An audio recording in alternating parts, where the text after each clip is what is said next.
Make sure subscribe my channel for daily updates. There are a number of different recordings, and you will have to answer questions on what you hear. There will be time for you to read the instructions and questions, and you will have a chance to check your work. All the recordings will be played once only. The test is in 4 parts. At the end of the test, you will be given 10 minutes to transfer your answers to an answer sheet. Now turn to part 1. You will hear a conversation between an agent from City House Services and a customer who wants to have her house cleaned. First, you have some time to look at questions 1 to 4.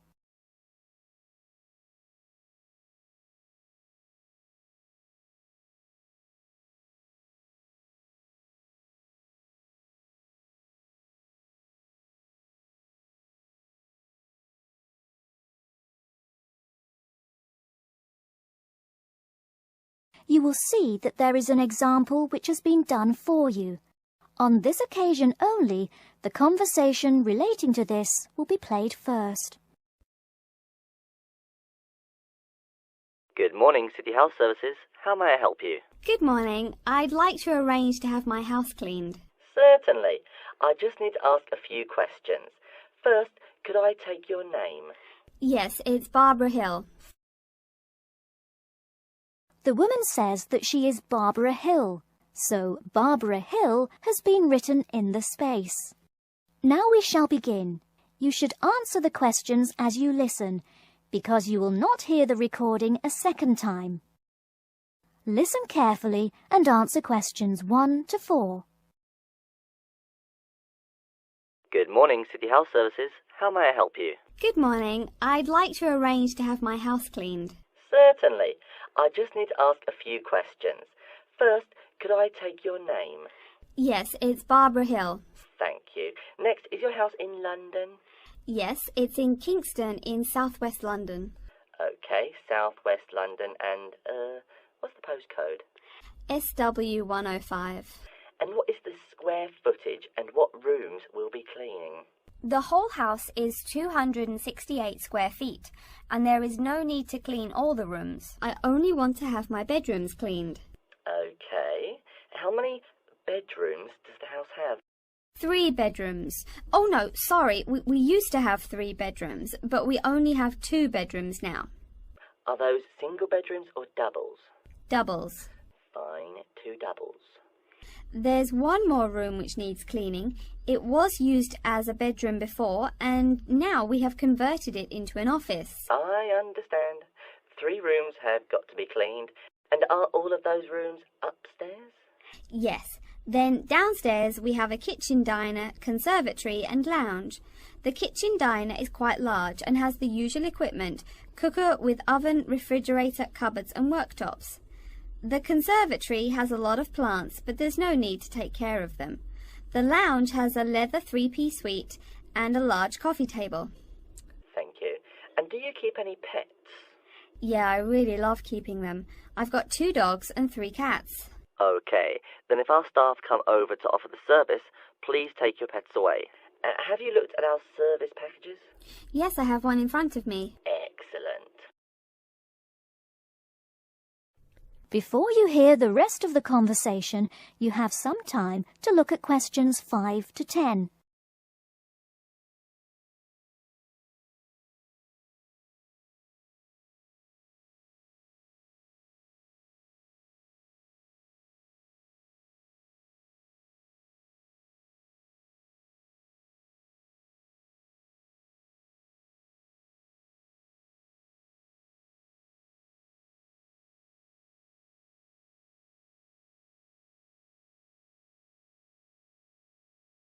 Now listen and answer questions 5 to 10. Any extra services you need? Switching bed linen, work in the garden, clean the glass in the conservatory, that kind of thing? No. Actually, replacing the bed linen, yeah, that would be good. No problem. I'll just make a note of that.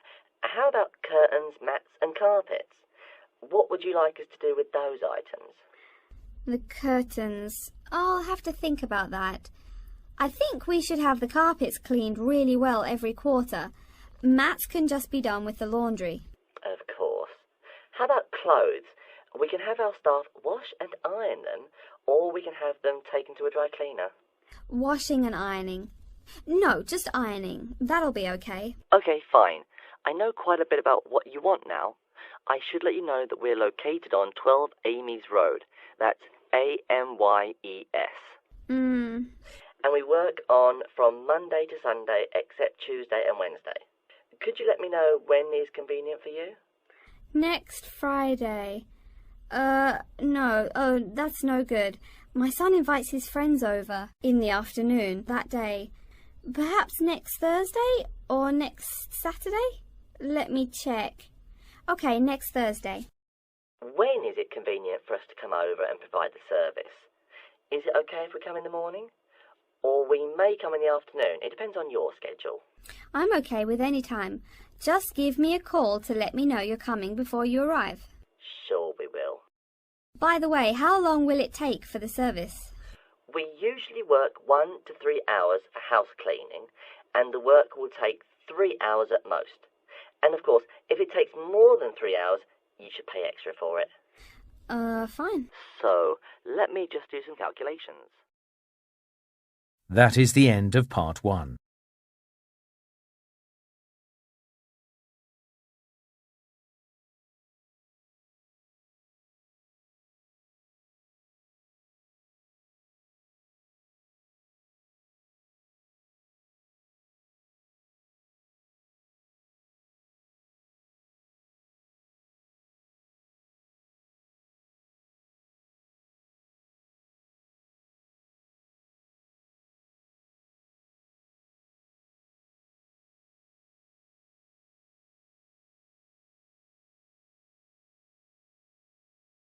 Part 2.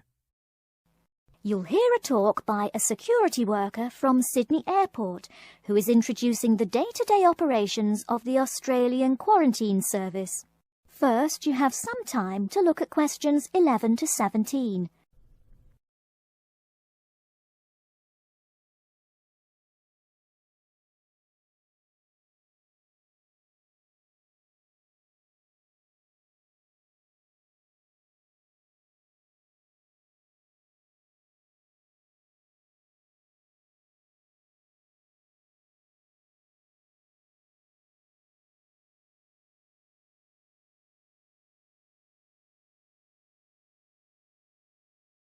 Now, listen carefully and answer questions 11 to 17.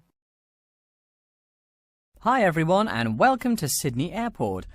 Today I'll be giving you the inside information on the day-to-day operations of the Australian Quarantine Service here.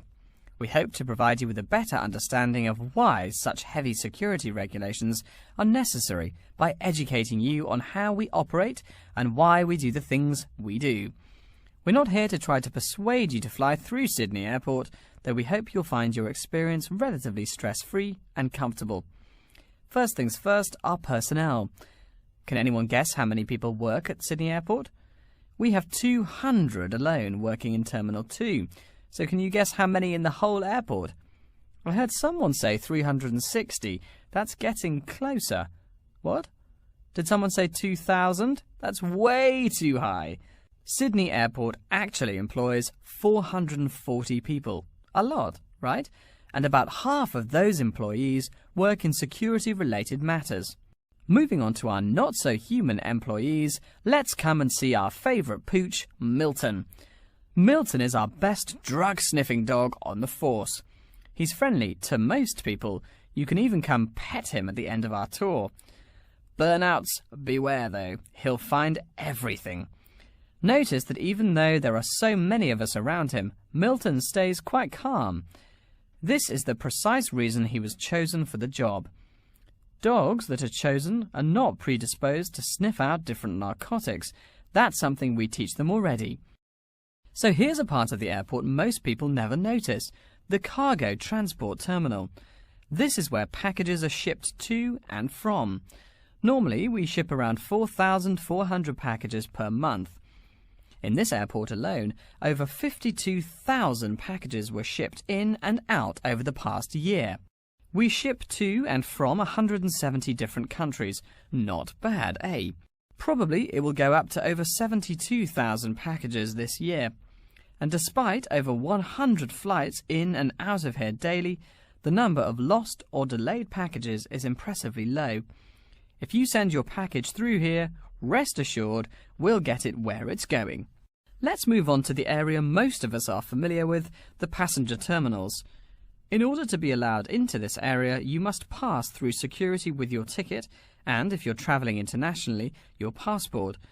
If you're travelling domestically, you just need a legal form of ID. If you don't have those, you will not be allowed to pass through security and board your flight. During the security scan, your carry-on items will be checked for dangerous items such as weapons, sharp objects, and liquids that exceed our specified limit. If you attempt to pass any of the prohibited items on this list posted at the entrance, you are still allowed to board the plane, but you'll be given a warning and your item will be confiscated. Don't worry, we will not arrest you for having too much shampoo in your bag or anything like that. We also search your carry-ons and parcels for any perishable items. We prohibit the transportation of local vegetation and prohibit parcels containing any insects in them. You may or may not have learnt about this in biology class, but when some plants are introduced to a new environment, they spread wildly and wipe out the current species around it. It is important to control the introduction of new plants into an ecosystem, so we must prohibit the transport of any fertile seeds. So what happens to parcels containing possibly suspicious items? It's of course something we do not take lightly here. If an object passes through the scanner that appears suspicious in any way, it is separated out for manual search by a member of our trained security personnel. If an illegal plant or simple sharp object like a pocket knife is found, it is simply disposed of in our biohazard waste containers, and the package itself is returned to the sender, or passenger if it is for a passenger flight. More serious weapons are reported to higher authorities for investigation. Before you hear the rest of the talk, you have some time to look at questions 18 to 20.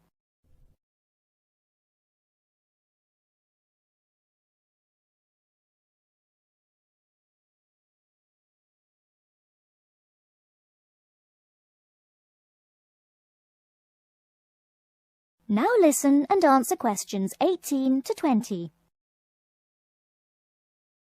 As far as parcel security, the material of the parcel is important.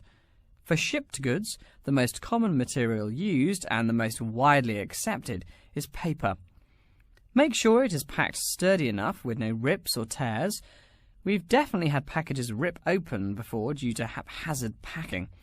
A more common problem, though, is the package labels. When an item does not make it to the right place, this is the most common reason. The label may not be in the right place or marked clearly enough.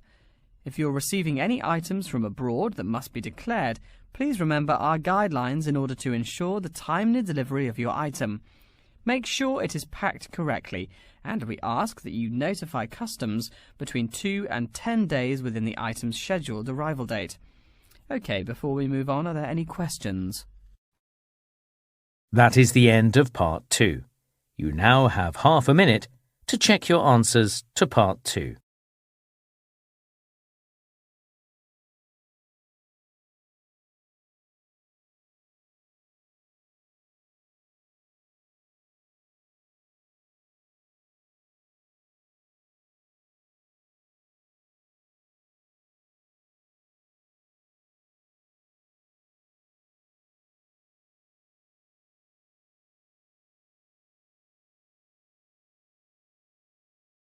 Part 3. You will hear a librarian called Adam Smith talking to the students about how to use the facilities in the library. First, you have some time to look at questions 21 to 26.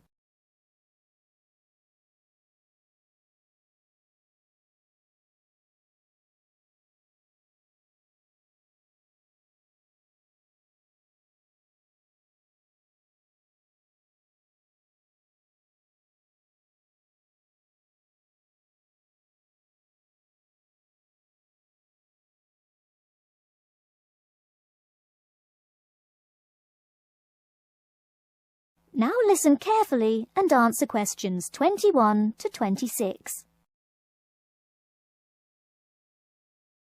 Welcome. Please come in and gather over here around the tables. My name is Adam Smith, and I'm the librarian here.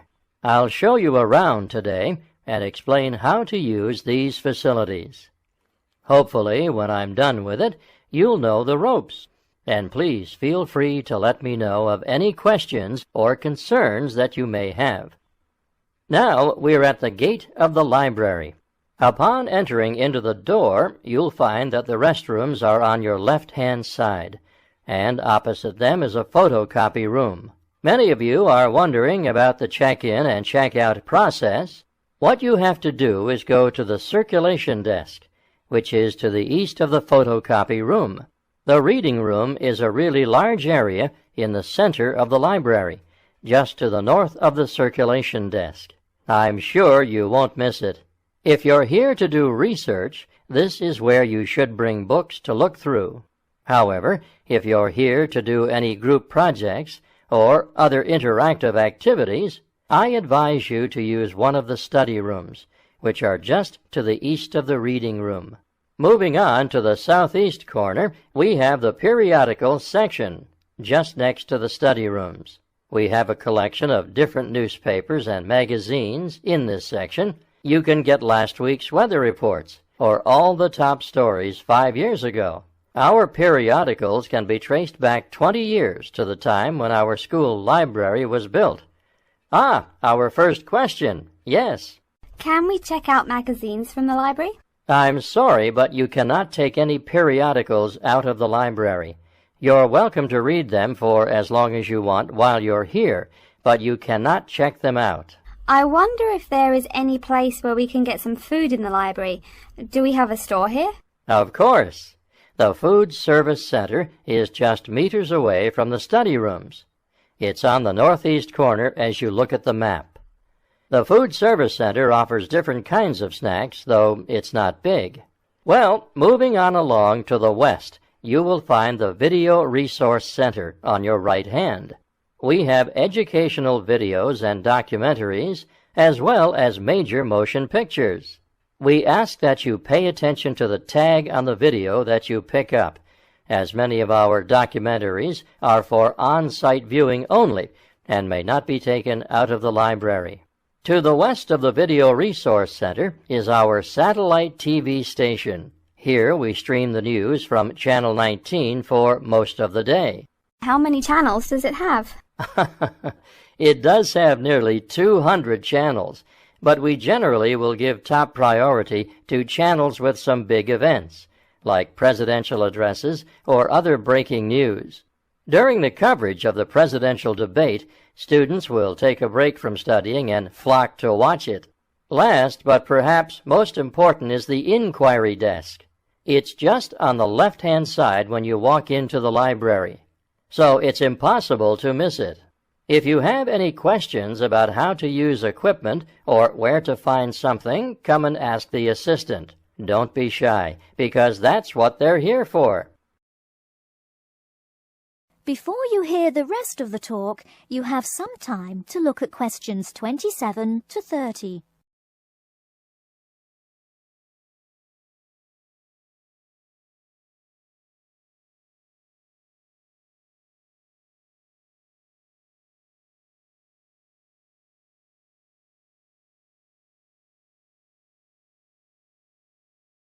Now listen and answer questions 27 to 30. Speaking of questions, one of the questions we get asked is how to actually check out a book once a student has picked one out. If it's a fiction or non-fiction book, look for the pink and yellow checkout card inside the back cover of the book. You can also find information about the book on these cards, including its publishing date, genre, ISBN, and a log of dates it's been checked out before. Present this card to me or any library assistant, and we'll stamp it, and then the book can be kept for 3 weeks. You can find general information on a field of study by using one of our subject guides. We have them on paper here, but any of our computers will allow you to search within fields as well. What if the library doesn't have a resource we're looking for? Great question. I'm going to address that. Our library is a network with a number of other universities in the area. So if there is something you're looking for and it's available somewhere in the area, we'll be able to get it for you. However, there are universities which are not part of the network, so we do not share resources with them. If you want more information about the library and its resources, you'll find it in a labeled blue folder on my desk in the Enquiry section. Okay, so that's a lot of information all at once, and I don't expect you to remember it all. The most important thing is please be respectful of the staff, and if you need help with anything at all, come and ask me or one of the assistants. All right, any questions? That is the end of Part 3. You now have half a minute to check your answers to Part 3.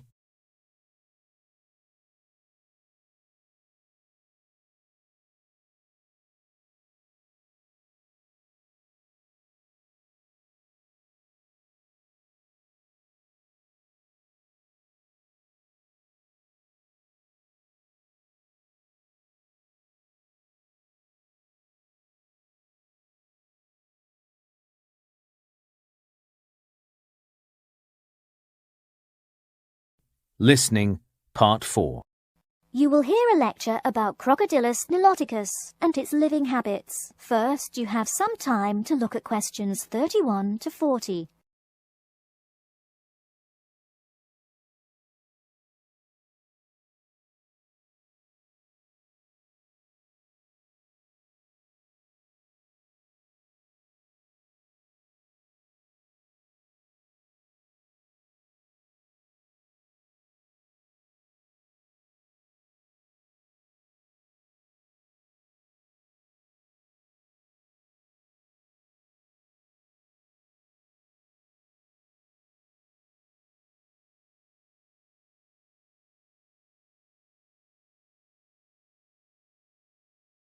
Now, listen carefully and answer questions 31 to 40. Good morning. Today we will continue our study of Crocodilus niloticus by talking about its living habits.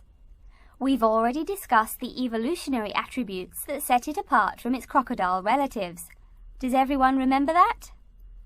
Yes, it has an extremely narrow snout and 3 or 4 rows of protective scales on its back, as compared to 2 rows on other members of the Crocodilus genus.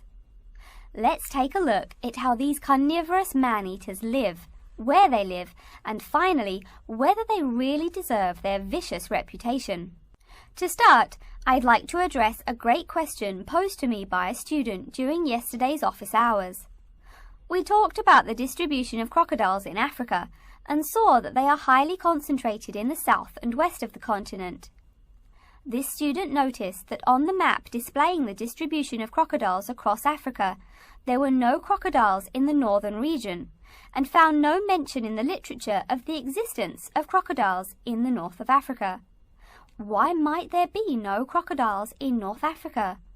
Let's save this question for later in the lecture. To find out more about the social habits of the African crocodile, one researcher named Tara Shine of the University of Ulster in Northern Ireland conducted a survey of the wetlands in Mauritania and received reports of 46 crocodiles living in one group, or float as we say when referring to crocodiles, though the usual number is a little less than half of that. In general, crocodiles are more highly concentrated in wet subtropical environments near bodies of water and rich vegetation. While South American crocodiles thrive in cool rainforests, the African crocodile is more equipped for heat. Though they can survive at the hot temperatures found in some deserts, they are not equipped to handle dry climates and thus cannot survive in places like the Sahara Desert of North Africa. As cold-blooded animals, crocodiles' core temperatures fluctuate from the average of 38 degrees Celsius as external conditions change. Thus, they need to avoid extreme temperatures. Others live an underwater life, keeping a body temperature close to that of the water. As their own unique method of regulating their body temperatures, some African crocodiles have made dens by digging holes in the ground to provide themselves with a cool, dark place to retreat from the hot African sun.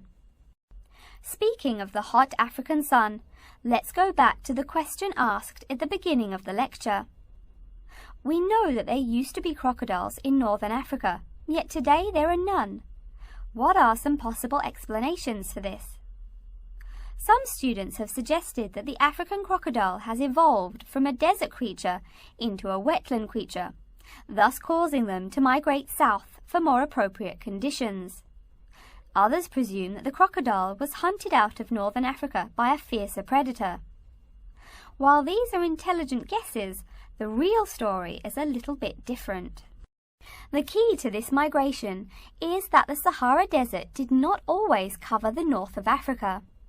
About 8,000 years ago, the land was fertile wetlands, perfect for breeding crocodiles. Over time, though, the area dried out and the wetland slowly turned to desert, leading the African crocodile to migrate south to the marshlands they call home today. Some crocodiles did, however, adapt to living in dry conditions. In Mauritania, some crocodiles have learned to survive in an area where they can go up to 8 months with no water, by spending the driest of times in what's called a torpor, or short period of hibernation. To utilize every bit of rainfall, these desert crocodiles dig underground caves that collect runoff, thus staying cool and hydrated. During the mating period in November and December, males attract females to their viciously protected territory through a number of behaviors that range from snapping their jaws all the way to sending infrasonic pulses through the water. Afterwards, the female digs a hole up to 60 centimeters in depth to store the eggs for an 80-day incubation period. The female protects these eggs during the period, and sometimes even helps crack the eggs with her snout at the end. These teeth-gnashing carnivores are softer than we think. Although these vicious creatures have attacked humans on a few occasions, the residents are not afraid of them.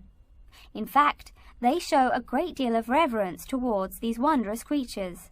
Some say that crocodiles bring water to their habitat, so if they leave, they will bring the water with them. Obviously, this is not true, but it demonstrates the admiration the inhabiting people have for crocodiles. Generally, crocodiles do not predate on humans. They attack when humans populate the crocodile's habitat, instilling fear and uneasiness in the crocs. Like any other species, crocodiles are known to attack when feeling fear. There's still a lot more to be discovered about the African crocodile.